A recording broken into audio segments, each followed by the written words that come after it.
murazi ko dufise umubanyi mu buraruko bw'igihugu cacu atatubaniye neza.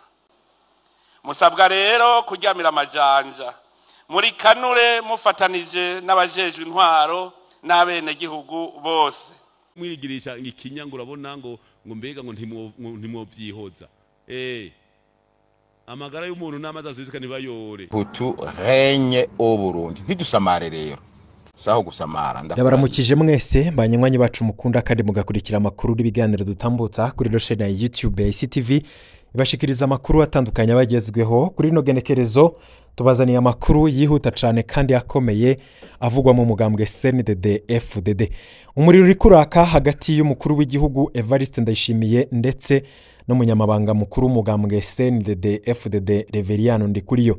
Ivyo bihangange muri uwo mugambwe birapfa imigwi ibiri, umwe afise umugwi umuyoboka witwa Bene Samuragwa uwo ni perezida Ndayishimiye, uwundi mugwi nayo ukaba uri mwiragi rya Petero Nkurunziza uwo nawo ukaba uyoboka Reveriyano Ndikuriyo. Ivyo bibaye mu gihe mu Burundi hariko haritegurwa amatora y'umukuru w'igihugu mu mwaka w'ibihumbi 2027. Ni igihe kandi havugwa icuka kibi hagati y'umukuru w'igihugu Evariste Ndayishimiye n'umunyamabanga mukuru w'umugambwe CNDD-FDD Reveriyano Ndikuriyo, ariko tutibagiye n'icuka kibi kiri hagati y'umukuru w'igihugu n'umukuru w'igisirikare c'u Burundi General Prime Niyongabo. Abasirikare nabo mu makambi bamaze kugumuka. Turaza kubabwira ivyo abasirikare bandikiye umukuru w'igihugu ndetse na General Prime Niyongabo ibishobora kuza guteza ikibazo gikomeye cyane mu gihugu c'u Burundi, aho ibintu bibandanya kumera nabi, ibintu biyangara mu gihe abarundi nabo batubitse wavubi kubera inzara, kubera kutagira amazi, kubera kutagira amatara, kubera kutagira igitoro. Inzara irikiraca ibintu, abahahungiye bava muri Kongo bariko baricwa n'inzara, zakorera ziriko ziravuza ubuhuha mu gisagara ca Bujumbura. Ibintu byarayangaye. Perezida Ndayishimiye numwe mu baperezida Uburundi bwagize ashobora kuzokwibukwa mu mateka nk'umuntu yaje ku butegetsi akabuva ko ataco amaze canke akoreye abarundi. Bamwe bakaba batanguye no kwifuza ko iyo haba n'umukuru w'igihugu muhisi Petero Nkurunziza ngo kariwe yari yashize igihugu ku murongo, nubwo yateje ibibazo mu mwaka 2015, ariko nibura nawe ku ntwaro yiwe hari ivyo yakoze, nubwo nyene hari bitaragenze neza. Ngo Perezida Ndayishimiye we yaje yunyura ibintu. Uwo munsi muri CNDD-FDD bakaba babona ko Perezida Ndayishimiye yananiwe rwose, abarundi bose barabona ko Perezida Ndayishimiye yananiwe, ndetse n'umuntu wese akurikiranira hagufi vy'u Burundi ndetse n'ivy'akarere muri rusangi, yoba mu mutekano, yoba mu kibano, yoba mu vya politike, aho hose Perezida Ndayishimiye yareshuwe. Biboneka ko yananiwe kandi ku rwego rwo hejuru. Ayo namwe mu makuru tugiye kugaruka ko muri kano kanya mu buryo bw'idonido. Turaza kugenda turayacirya nino. Ushobora kuba utarafyonda kuri subscribe, wayo utarafyonda ko ukoresha kano karyo ugafyonda ko kugira igihe cyose turaza turaronka amakuru, uraje uraronka notification ko dushize ko bishasha. Mwese rero ndabahaye ikaze mwari no sango ry'amakuru tugira tubashikirize. Mu gihe igisirikare c'u Burundi catsinzwe kikava muri Sud Kivu inyuma yo kuneshwa bikomeye n'umugwi M23, umukuru w'igihugu Evariste Ndayishimiye yaragabishije bikomeye u Rwanda, agwagiriza kubangamira umutekano w'igihugu ndetse no gushigikira umugwi w'abagwanyi ba Kongo. Akaba yarahamagariye ingabo z'igihugu hamwe n'abanyagihugu kwitegura, akabasigura ko mu karere nk'uruvangitirane rurangwa no guterana amajambo hagati ya Kigali ndetse na Gitega, aho rero ibintu bishobora kuza kuvyura intambara idasanzwe hagati y'ibihugu vyompi. Mu birori rero vyo kwifurizanya Noheli n'umwaka mushasha wa 2026 n'inzego zo kwivuna abansi n'iz'umutekano vyabereye ku kibuga c'indege ca gisirikare c'Igitega ku mugwa mukuru wa politike. Kuwa gatanu uheruka nibwo umukuru w'igihugu Evariste Ndayishimiye yavuze ijambo rikomeye mu kwagiriza u Rwanda gufasha abagwanya ico gihugu c'u Burundi, ndetse rero akaba yaragirije u Rwanda gufasha abagwanya Burundi adaciye hirya no hino. Umukuru w'igihugu c'u Burundi Evariste Ndayishimiye yarakoresheje amajambo akomeye cyane benshi bavuga ko ashobora no gukwega akarambaraye mu karere, ariko bikanerekana inzigo umukuru w'igihugu cy'u Burundi afitiye igihugu kibanyi cy'u Rwanda. Mu majambo akarishe kandi akakaye, umukuru w'igihugu Evariste Ndayishimiye yavuze: murazi ko dufise umubanyi mu buraruko bw'igihugu cyacu atatubaniye neza, akaba ubuho aguma duhigira aturitse urutoki ngo Burundi nibwo bumwononera mu mugambi wo kwihagira igihugu kibanyi cya Kongo. Ni nawe n'ubu adahengeshanya gushigikira abipfurizi n'abo Burundi, ariko abimenye ko igihugu si icana, igihugu sabana, Uburundi n'igihugu kitavogerwa. Musabwa rero kuryamira amajanja, muri kanure mufatanije n'abajejwe intwaro n'abene gihugu bose. Ico tubemereye nuko natwe urwo rugamba tuguma tugwiteguriye mu buryo bwose. Ndabamenyesha ko n'abene gihugu bose barikanuye, uzohirahira agatera Burundi, iyo ntambara azomenya ingene ayitanguye, ntazomenya ingene izohera. Cyo nobwira urota wese ashaka gutera Burundi, nomubwira nti arahirwa abasenga iyo dusenga, ahandi hoho izoherera iwe kuko Imana ntirenganya. Rero umukuru w'igihugu cy'u Burundi Evariste Ndayishimiye agabisha u Rwanda, ariko mu majambo Perezida Ndayishimiye yavuze hakaba harimo ateye ubwoba. Bamwe bakanavuga bati uno mukuru w'igihugu agiye gusiga akozi bari igihugu acisha, ariko anasize n'imigenderanire y'u Burundi n'ibindi bihugu ayisambuye. Aho Perezida Ndayishimiye avuga ati umwansi aracari ku muryango, ngo ntibishoboka kubihakana, dufise umubanyi mubi mu buraruko bw'u Burundi. Kubwiwe kandi ngo Kigali iriko irategura ibitero ku Burundi kugira nk'uko abivuga ikureho inzitizi zibangamira intambara yo kwigarurira RDC. Umukuru w'igihugu Ndayishimiye yabandanije gusubiramwo ivyo yagiriza u Rwanda ko rwoba rufasha abagwanyi batavuga rumwe n'u Burundi, aho yagize ati bimenye u Burundi si umwana, ni igihugu kidashobora kuvogerwa. Yaciye ahamagarira ingabo z'igihugu n'inzego z'umutekano kuguma barikanuye bakorana cane n'abategetsi b'inzego zijejwe intwaro hamwe n'abanyagihugu. Kubwiwe ngo Burundi burabandanya bwitegurira cane intambara yoshobora kwaduka, igategura abanyagihugu bose muri rusangi. Akaba yagabishije ko igitero cose ku Burundi kizogira ingaruka, ngo uzotera Burundi azomenya uko intambara itanguye, ngo ariko ntazomenya uko izohera kuko izoherera i Kigali. Ayo majambo umukuru w'igihugu yarangije ijambo ryiwe asaba ubumwe mu ngabo z'igihugu, aho yasavye intwazangabo zo ku rwego rw'aba generali hamwe ndetse n'intwazangabo nkuru kuguma batekanye kandi bafatanye mu nda. Akagabisha abogerageza kubacanishamwo akajagari, abo yibaza ko barondera inyungu zabo bwite. Iryo jambo Perezida Ndayishimiye yavuze rirerekana agahaze kari mu butegetsi bwiwe ndetse no kutizerana, aho abayikanga ku mwanya n'umwanya hari abashobora kwikika mu kiza bagashobora kumutembagaza ku butegetsi. Mwibuke neza ko vyavuzwe ko gutsindwa intambara ya Kongo ataruka ingabo z'u Burundi zitazi kugwana, ahubwo hoba hari na bamwe mu bari mu butegetsi bwa Perezida Ndayishimiye ndetse no mu nzego z'umutekano baba baragize uruhara mu gutsindwa kw'iyo ntambara kugira baronke icitwazo cyo gukurako Perezida Ndayishimiye Varisito. Nubwo bimeze gutya ariko abasirikare bo babandanya gusemerera, ariko bakaba banerekana ishavu ryabo. Abasirikare bamwe mu bari ahitwa Baraka biyamiriza umugambi wo gusubira kwambika umwambaro w'ingabo za RDC. Ubutumwa bw'umusoda uri mu ngabo z'u Burundi ziri muri RDC kugwanya M23 yagize ati ndabaramukije, ni kenshi twaguhaye ubutumwa urabudutangira kandi turabigushimira. Ni byinshi watuvugiye turibonera ingene bihinduka. Abatazi amagorwa abasoda b'u Burundi barimwo murambona bishongora bakagutuka, ariko twebwe abasirikare nitwe tuzi ico tumariye n'ivyo wagiye uradufasha. Ntucike intege, urabandanya ubera ijwi abarundi batagira aho bavugira kandi ntuze wigere ucika ntuze wigere ucagura abo uvugira urigumira gutyo tugukunda gutyo nyene. Hanyuma ngira nkubwire ikibazo gikomeye abasoda b'u Burundi barahitwa Baraka barimwo. Mwarumvise umukuru w'igisoda avuga ngo Uburundi bwarakuye abasoda muri RDC ngo mu nzira yo kubahiriza amasezerano ya Washington. Kirya ni ikinyoma cambaye ubusa. Abasoda bakuwe mu bibanza twari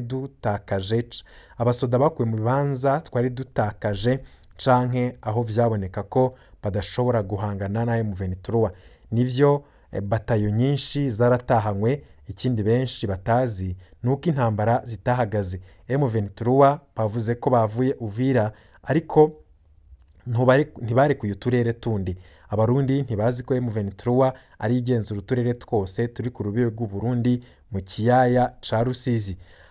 Aho yirukanye abasoda b'u Burundi hose niyo yihagenzura. Uvira yo biragoye kumenya uwigaba ubu uwariwe.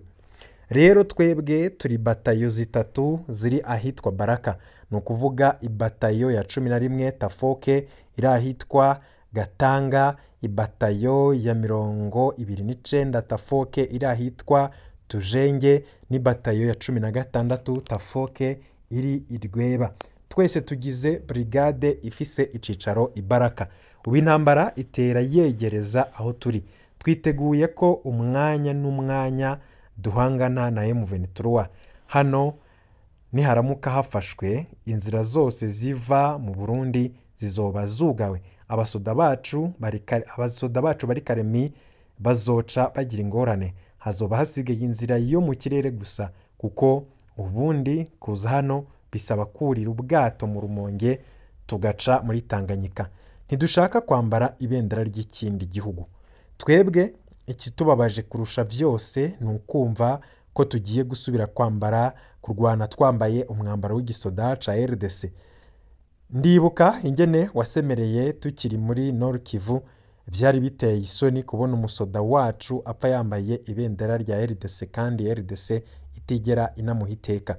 None batubwiye ko kuva mu ndwiza tuzogwana twambaye umwambaro wa FRDC. Kino kintu kiratubabaje.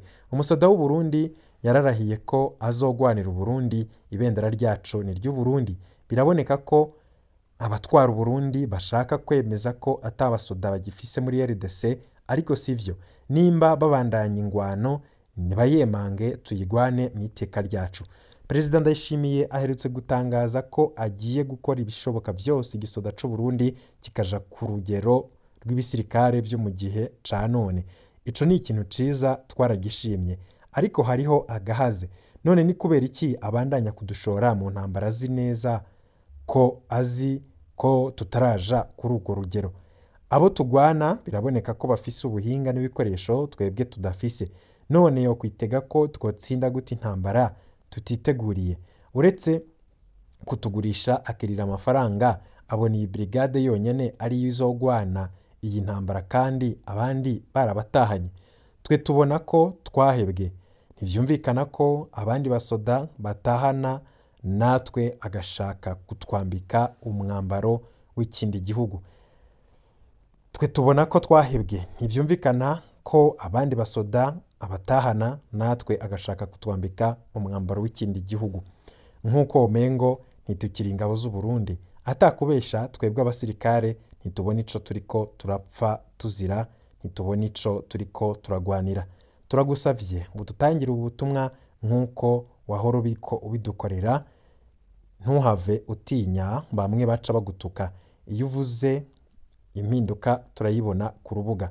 Ubutumwa tubutanze uko twabuhawe n'uwo musirikare nyene ari ku rugamba.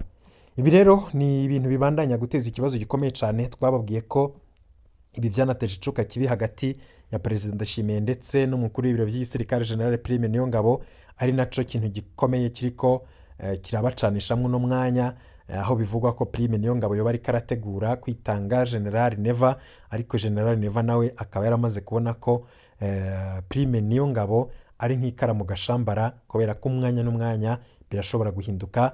Narirya Prime Niyongabo umwanya tuvugana niwe afise mu minwe ubutegetsi bwa perezida Ndayishimiye, nayo ubundi buba bwaratembagajwe kera kubera ko abamugwanya ni benshi kandi n'abansi biwe batamwerekwa ukwiye utibagiye n'abanyagihugu bashavuye kubera ko perezida Ndayishimiye atacu yabamariye kuva ashitse ku butegetsi.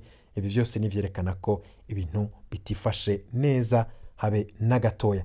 Si ivyo byonyene kuko ko perezida Ndayishimiye ahanganye n'umukuru w'ibiro by'igisirikare Generale Prime Niyongabo, ni nakahanganye n'umukuru w'umugambi CNDD-FDD Reveriyano Ndikuriyo aherutse kwikura mu nama nkenguzamateka, ubu akaba atawuzi ivyo agiye kujamwo, ariko intambara ndetse n'urugamba Reveriyano Ndikuriyo ariko aragwana nawe nta rundi nubwo igihugu gusubiza igihugu ku murongo, mbere akanagarura ivyo Petero Nkurunziza yasize akoze, aho rero ubu ngubu hari intambara idasanzwe hagati y'umugwi uyoboka Reveriyano Ndikuriyo ugwiriyemwo imbonerakure n'abiyita abari mu iragi rya Petero Nkurunziza, hakaba hari n'undi mugwi wa perezida Neva uri mu biyita bene Samuragwa. Abo bose rero akaba ari bo bariko barahangana umwanya turiko turavugana. Hari ubutumwa bwakwiragiye cyane ku mbuga zihurikiyemwo imbonerakure babuza abantu kwitaba ibikorwa vyateguwe na bene Samuragwa. Hariho abo mwiragi, hariho nabo biyita ko bari bene Samuragwa, bose ni ibice bibiri vya CNDD-FDD. Abo mwiragi ngo ni abari ngo nabari batonye kandi bemera ko Nkurunziza yabatwaye neza, kaba vyari bihangange kandi ari ntakogwa ko abo nibo biyita ko bari mwiragi rya Petero Nkurunziza, ko rero intwaro yobandaniriza ekorera ku vyo Nkurunziza yubatse. Bene Samuragwa nabo ni abashigikiye ihinduka, bashigikiye General Neva ko ubu amase ya kera atagiho mu rutaro, ngo kuko Neva ivyo Nkurunziza yubatse byose ngo bwabugwi bwose yarabusambuye, bwa bundi bwari bwarigize ntakogwa ko duhereye ku bihangangiye yagiye arapfunga, birimwo nk'aba General Bunyoni, ba Desire Uwamahoro ndetse n'ibindi bihangange byinshi murazi ivyo yohereje mu ibohero. Uno mwanya abo bose ishavu rikaba riniga. Perezida Ndayishimiye rero nigo rugamba arimwo go kwikura ko abahoze batonye ku ntwaro ya Petero Nkurunziza. Bamwe rero bigira ibihangange bose baravye nabi arashobora kubikura, nabo uno munsi ahanganye nabo barimwo igihangange gikomeye General Prime Niyongabo ndetse n'umukuru w'umugambi CNDD-FDD Reveriyano Ndikuriyo. Nivyo bihangange bikomeye cyane, nandakugarika nawe si ntiyoroshe, ariko we ni umuntu agenza gake cyane kandi akunda kutiyerekana cyane ko afise uruhande ariho, ariko nawe numwe mu bantu baterekwa perezida Ndayishimiye nk'uko amasoko yacu muri uwo mugambwe ndetse no mu biciciro byo muri CNDD-FDD abitubwira. Mwibuke ko ubu rero Ndayishimiye we ntiyemera ko ari Samuragwa, abo mwiragi ntabashigikiye Reveriyano Ndikuriyo. Abo rero bakaba bagwiriyemwo cyane abahoze ari bihangange ku ntwara ya Petero Nkurunziza, ariko bakaba nagwiriyemwo imbonerakure murazi ko ari nyinshi cyane mu gihugu. Reveriyano rero nkubahiriza iragi rya Nkurunziza avuga ko Nkurunziza ari we imboneza y'igihugu kandi ko ibintu byose ari we bishobora kubakira ko. Akavuga ko rero no mu kuramutsa yamasubiramwo Imana ya sokuru Nkurunziza. Ivyo murakunda kuvyumva cyane aho aja hose. Ubu rero bivugwa ko abo bagabo babiri bariko bipanga aho umuntu yitwa umugumyabanga azokwitaba inama itumwe ko nabo kwa Samuragwa muri Ntahangwa, wo nawe ashobora kuzocibwa umutwe nk'uko itegeko ryamaze gutangwa.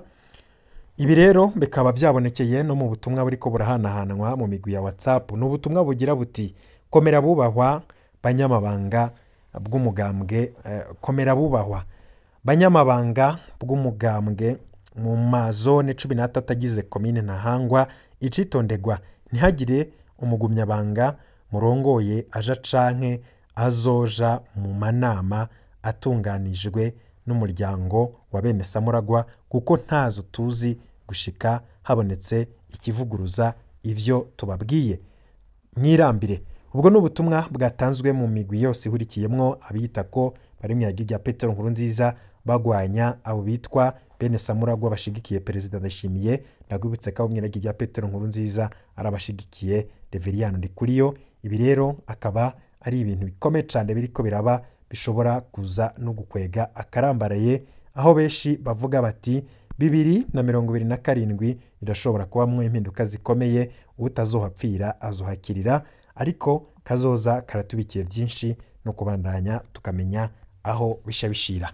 Ngayo rero amakuru abagezweho turabandanya kubashikiriza ayabagezweho avugwa ndetse n'ibindi byinshi babigenda bigaruka ko irya nino mutamenya yose turayegeranya maze mukayakurikira mu buryo bw'idonido. Ibihe byiza rero kuri mwese n'ivyo ndabipfurije aho muri hose.